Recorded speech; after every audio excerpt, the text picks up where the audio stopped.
Yo, welcome back to the channel. This is We Talk Football. And, you know, today I want to talk about something. Last week I started a new series. And this is something that I had been planning for a very long time. And as I said in last week's video, I've been trying to do this for a long time. I did, the 10 greatest international teams of all time. Please go check it out. I'll put the link in the description below. It was fun to do that, and it's fun to do this as well. Like to go back, watch documentaries about, old teams, or like some of the greatest teams of all time. I really enjoyed making the AC Milan video and going back and looking at some of the, players that they had, some of the games that they played, their style of play. Like if you really go back and you look at that, like that was such an influential team, the 89, the 80s Milan really, with Arrigo Sacchi at the helm, with players like, Ruud Gullit, Van Basten, Frank Rijkaard. They were awesome because they came into an Italian league that was really defensive and they were offensive. They changed the game. You know what I mean? So check that out. It was fun to do. Today, another fun one. I'm coming at you with the 1998-1999 Manchester United. The treble winners, the famous treble winners. They are an all-time great team. They are at number 9 for me as, the greatest club team of all time. They come in at number 9. And this is why I think that's pretty high. And if you look at it, like, first of all, they won a treble. The first English team to win a treble. And that was awesome for a lot of reasons. I'll get into the players, but just because of, how they took academy graduates and they were awesome almost right away. I mean, not right away, like not in their first season, but it didn't take them long to develop that winning culture, that fight, that, they were dogs, and you could see that because they just went for everything. You know what I mean? And like they won the Premier League with 79 points. That's really low. Like if you get 79 points in this Premier League, you're probably going to finish 3rd or 4th. That's not very much. It's not like the points tally wasn't impressive, but because they did it against Arsenal, right? Who, like Arsenal and Man United, have had a really big, rivalry. Like don't be fooled by what Liverpool and Manchester City have been doing lately. You know what I mean? Like go back and look at how intense Manchester United and Arsenal big games and like the seasons, the rivalries, the trophies. You go and look back and tell me that Liverpool and Manchester City are a better rivalry, are the greatest. Hell nah, bro. Like if you go back, they were intense. They were a dog fight. Every game, Roy Keane, Patrick Vieira, when they played, they were dogging it out, bro. Like they were going at each other's throats full on. And so like it was impressive because of that. Even though the points tally wasn't that much. Like they won by 1 point. Arsenal got 78 points that season. Finished 2nd. Seems like we say that a lot about Arsenal lately. And like the other impressive thing about Arsenal, like, don't think Arsenal have always been, like a great offensive team with no defense. We've been awesome. Arsenal conceded 17 goals that season. That's impressive. That's like Italian people would be happy with that. Conceding 17 goals in a season, crazy, bro. But then they won the Champions League after a magic run.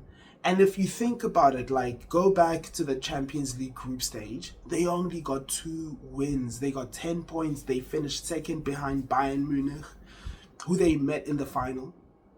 And it wasn't a very impressive, Champions League group stage for Manchester United. But the knockout stage was where that's when they came alive. That's when you saw them, like, grow balls and be men. You know what I mean? Because they went on this magic run in the knockout stages. They beat Inter Milan. They beat Juventus. That famous Juventus game where Roy Keane, like, everyone recognizes that game as probably Roy Keane's greatest game, his crowning game, going up against Zidane, and all them. And he was the best player on the pitch. He was fighting so hard. He even got suspended for the final. But going past Inter, Juve, and in the final beating Bayern Munich the way they did, 2 last-minute goals from Teddy Sheringham and Ole Gunnar Solskjaer to win.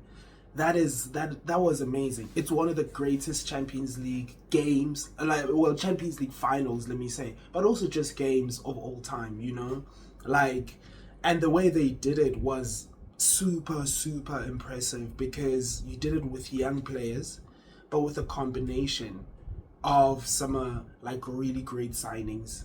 And that double, the Premier League, UCL, that run, Premier League you had to fight Arsenal, Champions League you're fighting Inter Milan, Juventus, Bayern Munich, and then they won the FA Cup. Even in the FA Cup they had to go past Liverpool, Chelsea. They beat Arsenal famously 2-1.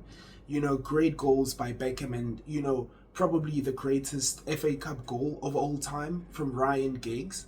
And weaving past Vieira, that staunch, give you nothing brick wall of a defense, and he did that, ripped us apart. And it pains me to say that, because number one, it's Arsenal. It was against Arsenal, and also I don't rate Ryan Giggs that greatly. I think he's one of the most overrated players in football history, but he did have talent, and he showed it at that point, right? So 3 trophies, a treble. Not many teams can say that. Teams like Arsenal don't have a treble. Real Madrid can't say they have a treble. Man United won a treble, and the first one in English history. That will never change. There'll never be a time where Arsenal win the first treble in English history. Man United can say that. And that's so huge. When you talk about Man United, that's huge. The players, the managers, as I said before, it was a great mix of academy graduates. The Neville brothers, you had Barton, you had David Beckham. I'm not sure if Ryan Giggs graduated from the Manchester United Academy.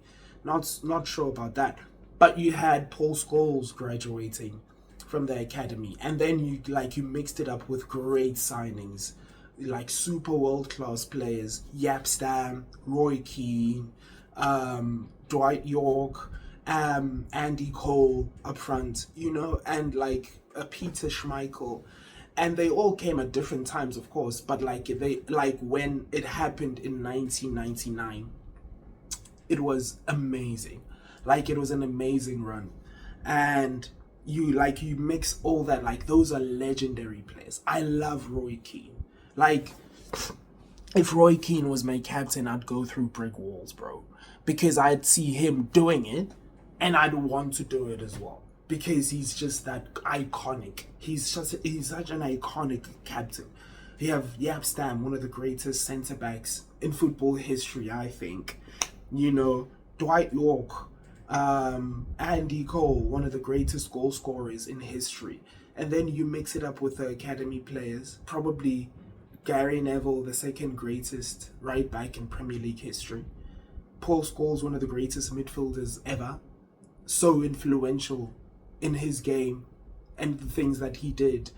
And then you have Sir Alex Ferguson. I don't know what to say about Sir Alex Ferguson, but he's probably the number 1 or number 2 greatest manager in football history as well, for all the things that he won, for all the things that he did in England, the things he did for Manchester United before he went there. I don't think Manchester United were as big as they are now, but right now you could say they're like top 5 biggest teams in world football. Like you talk about Manchester United with Real Madrid, Bayern, Barcelona, Liverpool, like, and he did that. It was Sir Alex Ferguson, bro. Sir Alex Fergie. And like, so when we talk about their style of play, they were a very offensive team. Like, I feel like it's almost very easy to forget how good Manchester United were offensively, like moving forward, scoring goals, passing, putting you under pressure. Like their wingers, they played with a traditional 4-4-2 system, and they had like just straight wide wingers, bro. And they would hug the touchline and just put in crosses, put your fullback under pressure, David Beckham, Ryan Giggs, and it was like, they would stay there. They got the ball, they came back, they assisted their fullbacks, they moved forward. And that was the kind of system that they played, putting crosses into the box, and you had 2 strikers who could score goals at any given moment. Dwight York was supremely talented. I think Dwight York was probably more talented than Andy Cole, but Andy Cole was a far superior goal scorer. Like he was a lethal shooter. He was an assassin. He was a sniper inside the box, Andy Cole, and you couldn't do anything with him inside the box. His finishing. So, like, that's the kind of game that they played. And even their midfielders, like you had Paul Scholes and Roy Keane, and people like forget how good Roy Keane is going forward. He could score goals, great passer, same as Paul Scholes. Like they would sit in midfield as twins, and like back in the day, and this is how I used to play football as well when I was in elementary school and primary school. Like if you were in midfield, the other one would go, the other one would stay, and it would be like this. If the other one, and that's how they played that so beautifully. I think probably Paul Scholes was the more offensive player, but Roy Keane could also move forward and he could tackle, and they played a really great offensive game. So like that's their kind of style of play, but they also had like, bad men, bro. Like they had bastards. They had bad men, bad mofos, dogs. You know what I mean? Because they had players like Yap Stam defending at the back. Peter Schmeichel was scary to go past and score. Gary Neville was solid, and Dennis Irwin. Oh my! He was a beautiful footballer. Beautiful. He was like a fullback ahead of his time, because not only was he playing at left back as a right-footed player, but he was also like he could easily play in today's game as an offensive fullback that contributes so much to the team's offensive game. So, like, let's not forget how great Dennis Irwin was.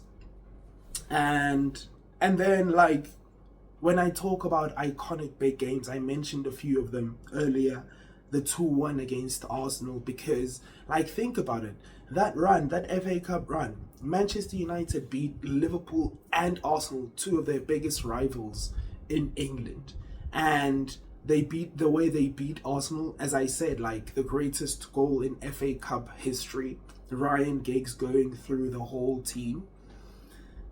The UEFA Champions League semi-final, it was in Turin. I think the second leg, they went into the second leg having drawn 1-1 at Old Trafford, and they had to go and win in Turin. And they went there, and as I told you earlier, probably Roy Keane's greatest game ever.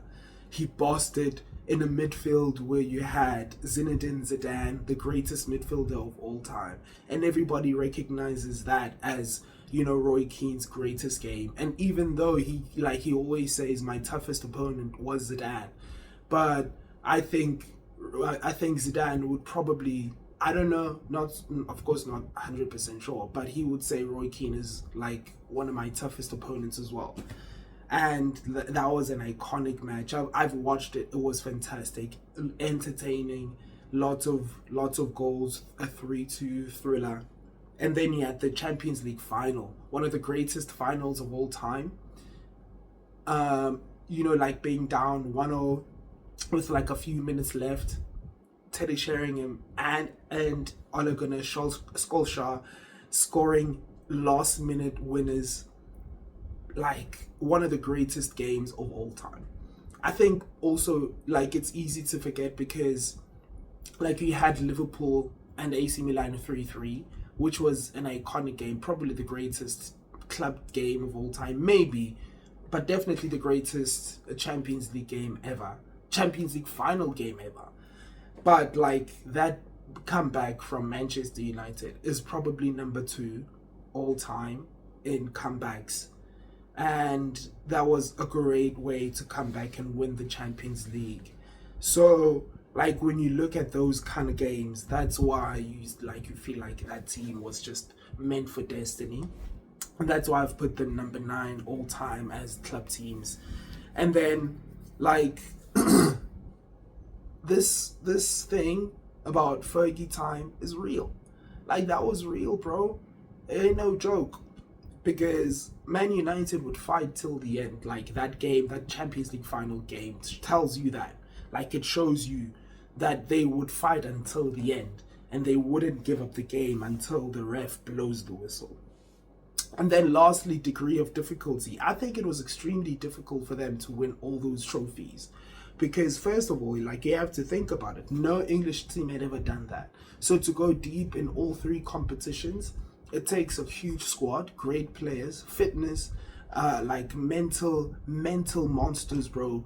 People who are going to be like, we're going to win. And, they play every game. They play every game with intensity. Do you know how hard it is to go a 10-month season with games as intense as that? Going up against like prime Arsenal, right? In the Premier League. You're going up against teams like Juventus, Inter Milan, Juve in the Champions League, Bayern Munich. In the FA Cup, you had to go through a gauntlet. Liverpool, Chelsea. Like, don't think Chelsea were just good now. They've been good, Like, they just started winning trophies now. In that Premier League season, Chelsea finished 3rd. 75 points. They were really close. Like, they finished 4 points behind Manchester United. Had to go through them in the FA Cup. Had to go through Arsenal in the FA Cup. And so, like, that's why, like, the degree of difficulty for them was immense. But they did it, and they won. And they came back with 3 trophies, a treble, bro. And for me, Manchester United are the 9th greatest club team. 1999, the greatest club team of all time. 9th. Anyway, I'm going to link the video from last week about AC Milan as the... Oh no, sorry, last week wasn't AC Milan, my bad. Nah, it was Bayern Munich. Oh my goodness, started the video off so badly. But anyway, yeah, check that out. Let me know what you think. Leave a comment down below. Yeah, it's like, this is fun. Like going back, watching old games, going back, watching documentaries about teams. Last week, as I said, I did like about Bayern, the 2019-2020 Bayern Munich, fantastic team. Let me know what you think down below. Subscribe to the channel. Look us up everywhere. Instagram at WeTalkFootball24 and on Facebook at WeTalkFootball. Till then, nice weekend. Awareness.